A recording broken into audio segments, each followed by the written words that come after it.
Olá, então vamos agora para o nosso módulo número 5. Vamos começar a falar de algumas coisas também que são interessantes. Vamos falar, por exemplo, do mel. Você vê aí que a gente está falando do mel e está falando de algumas outras coisinhas aí. Vamos começar pelo mel, ok? Vamos falar um pouquinho sobre definição, classificação e valor biológico dele, ok? A gente sabe que o mel é um fluido viscoso elaborado pelas abelhas a partir do néctar das flores, ok? Uma secreção o quê? Vegetal. Então tem características que a gente chama organolépticas, sabor, cor e aroma. Depende da flor, do clima, do solo de origem, ok? Eu tenho classificação monofloral, retirado apenas de um tipo de flor, ok? E pluriforal de diversas fontes de flores, diversas flores diferentes. É considerado um alimento completo, de fácil digestão, rico em quê? Olha só, galera, vitaminas, minerais, enzimas e substâncias bactericidas, ok? Esse é o nosso mel. O mel, então, é uma solução saturada e é cheia de componentes chaves. Então, o mel é essencialmente uma solução saturada de açúcar, ou açúcares, desculpa, uma solução saturada de açúcares e água, tá? Os carboidratos, digamos assim, majoritários são a frutose e a glicose. Frutose em média 38%, glicose em média 31%, tá? Teor de água 17%, tá? É crítico para a estabilidade e conservação do produto. Uma quantidade muito pequena. Apresenta um pH ácido, mais ou menos de 3,91, que contribui para inibir crescimentos microbianos. E o teor de cinzas, que representa o quê? As cinzas, que a gente já conversou aqui, os nossos sais minerais. Seu valor deve ser baixo, pois o teor elevado, na sua análise aí, vai indicar o quê?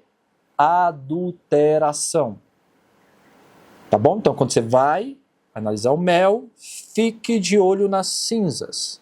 Quando você vai utilizar e vai olhar o mel, veja essa questão de, para ele ser puro, entre 38 de frutose a 31 de glicose. Joia? E a questão, mais ou menos aí, 17% de água. Então já tem uns parâmetros para você fazer análise e saber determinar.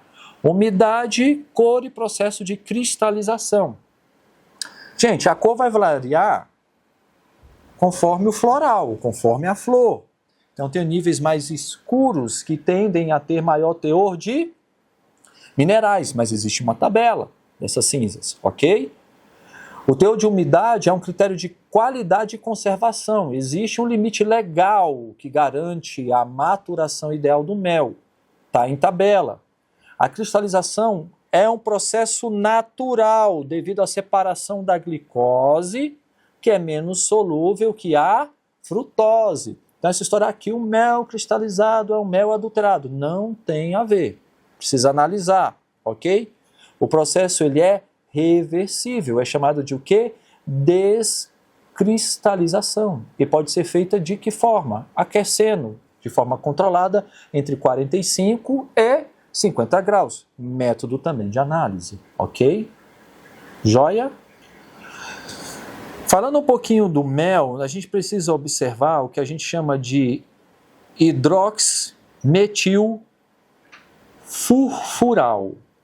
É um composto formado pela degradação de açúcar por questão de uma reação com ácidos e calor. O nível elevado desse palavrão que eu disse aí, e que a gente pode só colocar na sigla HMF, indica superaquecimento ou estocagem prolongada em calor. Isso é adulteração, isso tira a qualidade, ok? O superaquecimento, então, vai destruir o que, gente? Enzimas, vai destruir o que? Vitaminas, reduz drasticamente o valor nutricional do mel, ok? A fermentação ocorre com alto teor de umidade e na presença de leveduras, gerando álcool e ácido acético.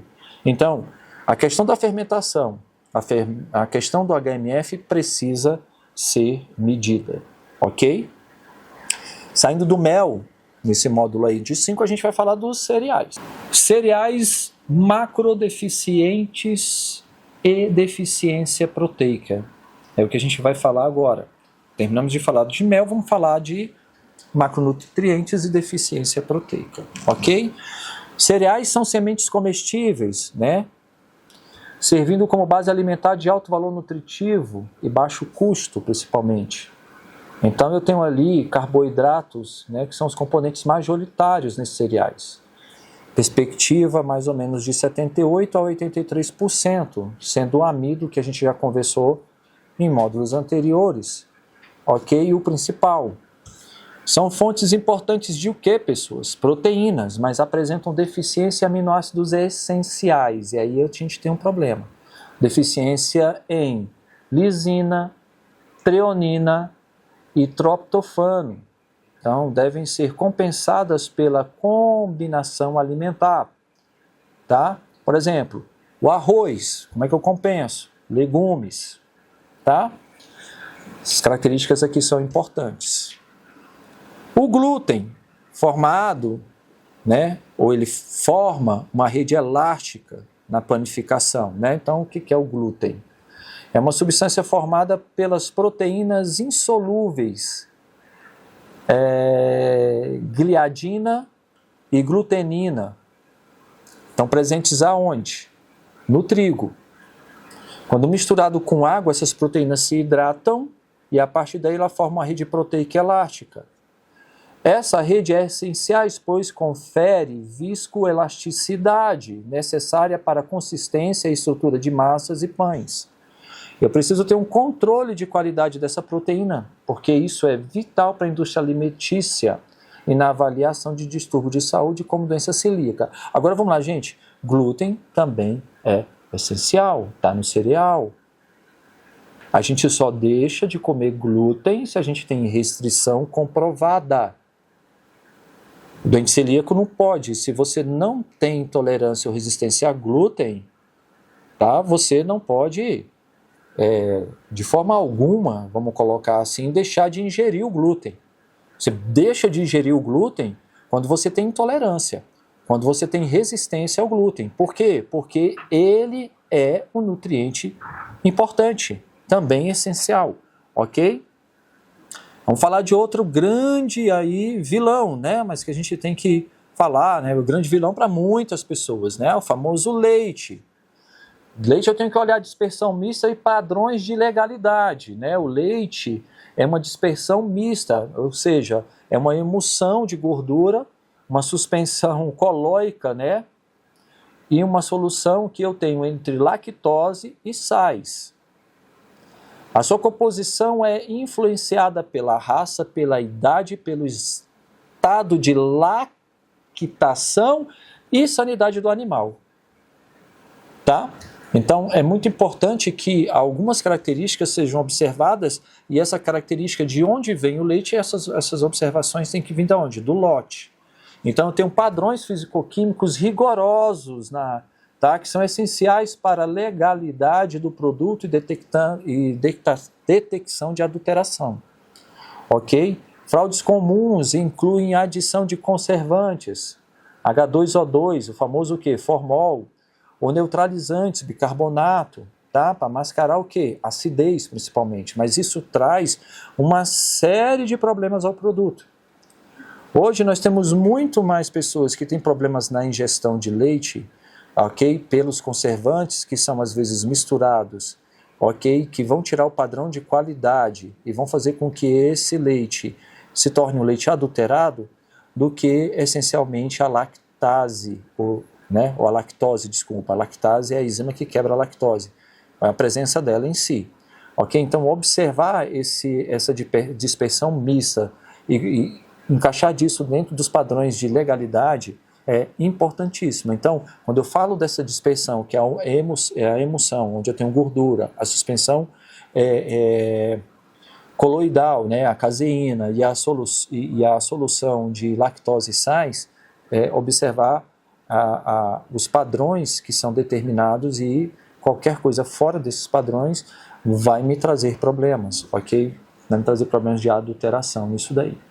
Existem padrões físico-químicos de controle com relação ao leite.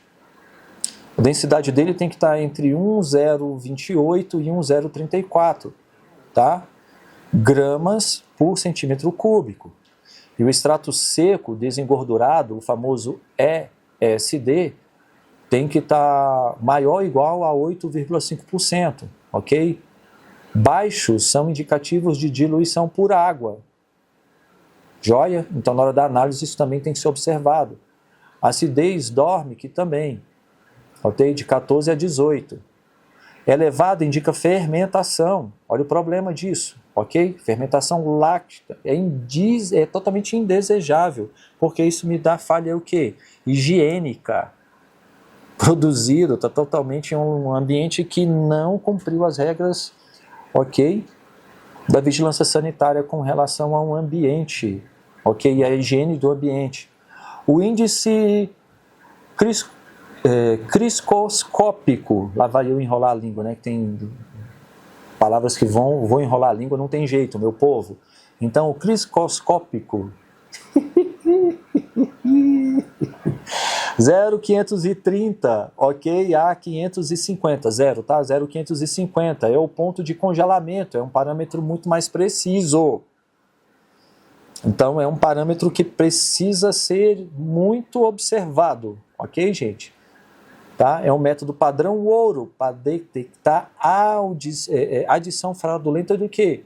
De água, tá bom? Então, precisamos olhar isso.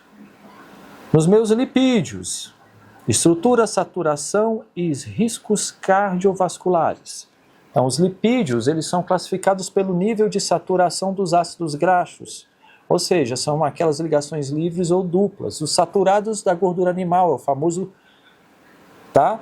E aí eu tenho o trans industrializado, associado à elevação do HDL, do colesterol ruim, não é isso? Eu tenho os monossaturados, nos meus monossaturados não, desculpa. Eu tenho os meus monos insaturados. Nos meus monos insaturados eu tenho, por exemplo, o quê? Azeite, óleo de canola, tá? São mais resistentes à oxidação e ajudam a reduzir o colesterol total. Eu tenho poliinsaturados, que eu tenho aí o ômega 3, o ômega 6, ok? São essenciais. O ômega 3, por exemplo, produz um efeito que é anti-inflamatório e reduz triglicerídeos. Joia? Controle em refrigerantes e geleias, tá? Eu preciso nos lipídios fazer o controle disso aqui, tá? Saturados, monossaturados e poliinsaturados. Na apostila fala direitinho como é que são os padrões para a gente observar isso daí. Depois eu tenho o controle de químicos em refrigerantes e geleias, tá? Refrigerantes são bebidas o quê? Carbonatadas. Se elas são carbonatadas, o que ela tem? Ela tem um pH ácido, entre 2,7 a 3,5. Ela faz uso de aciduantes, principalmente o ácido cítrico, tá? E conservantes, sorbato e benzoato, ok? Os teores máximos de aditivos são rigidamente controlados por lei para garantir a segurança do consumidor. Então a gente precisa observar esses teores. Já nas geleias, a sua qualidade depende do equilíbrio entre 4 constituintes principais. E aí quando você vai fazer a análise, você tem que observar justamente isso. Tá? Requisitos de pectina, tá? Como agente gelatificante, açúcares e ácidos. A pectina tem que ser mais ou menos 1%, o açúcar menos ou igual a 65%, e os ácidos têm que imitar com pH ali mais ou menos de 3,2. Ok? Então, nesse módulo, a gente conversou um pouco sobre controle químico de refrigerantes e geleias, a gente começou sobre lipídios, a gente falou sobre o leite, a gente falou sobre o mel, a gente falou sobre os cereais. Estou passando aqui por algumas coisas que vocês precisam fixar, ok? E não pode deixar de levar em consideração. A gente se vê daqui a pouco no último módulo, que é o módulo 6, ok? Até o módulo 6.